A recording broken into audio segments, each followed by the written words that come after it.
We were recently privileged to go to Ohio to visit Pearl Valley Cheese.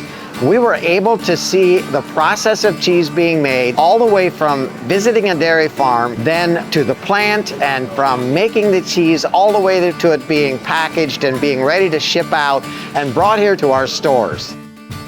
Quality is really big for us, especially selling to Pearl Valley Cheese.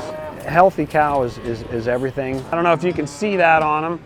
That little blue block behind their left ear, that's recording everything that she does. All of her movement, it can tell us her eating habits. It measures any kind of heat stress in the summer. In years past, maybe one group shows a little more heat stress from summertime, the heat over other groups, and we don't think there's a problem, but the cows are telling us that there is, so then we'll come back and maybe we'll adjust some fans, or we've added some fans in some cases. So that little collar that she's wearing, it just does a lot.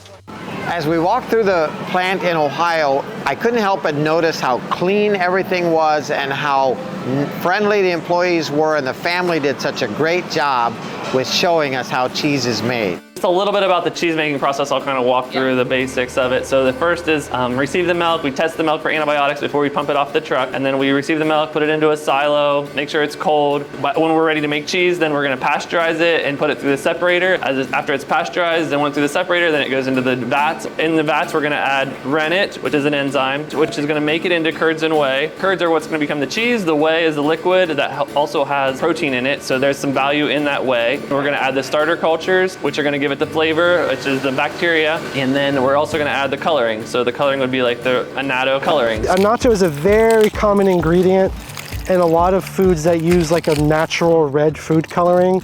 These seeds here, you can see they leave a red color on my fingers.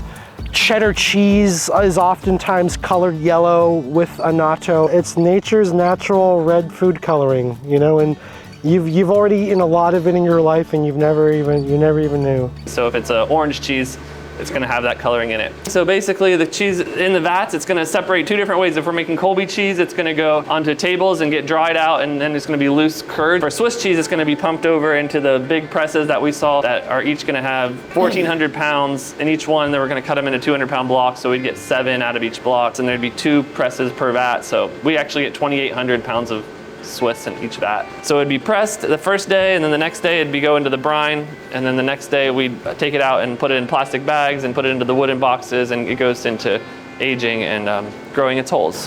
A lot of people don't realize that when you make Swiss cheese, there's no holes in it. We put starter cultures in the cheese vat. Those cultures feed on the lactose, the milk sugar, and given the right environment, and that's what this room is. It's our warm room. It's 74 degrees in here. After about anywhere from 30 to 40 days, the eyes form in that cheese. When the cheese then, we try it with a core sample out of the block, then we send it over into the cool room, and when the cheese cools down, the eyes stop growing. Then we can take that cheese into the cutting operation to make the rectangular cuts that you see in your deli case. So for the Swiss cheese, I'm hearing you, basically it's about a 3-day in-plant operation until it's in the bag and ready to go into the warm room. Right, yep. But the Colby cheese, we actually package either the same day or the next day. So the Colby cheese is going to go onto the tables, get drained, salt added. If it's peppers, we'd add peppers there. Or if we do any flavors or condiments added to that's where they'd be added. And then the cheese will be pressed in tubes, and either the same day or the next day it would be packaged and vacuum packaged. So here at Detweiler's, we love the fact that we have the opportunity to bring products to you that are made by multi-generational family businesses. And in the case of Pearl Valley, it goes all the way back to 1928. We have now 4 generations of our family making cheese here in Ohio. Ernest and Gertrude came from Switzerland in the 1920s. In 28, they started making cheese here. They passed that on to John and Grace in the 1960s. And then in the 1990s, the 3rd generation of Sally, my wife, and I became the 3rd generation.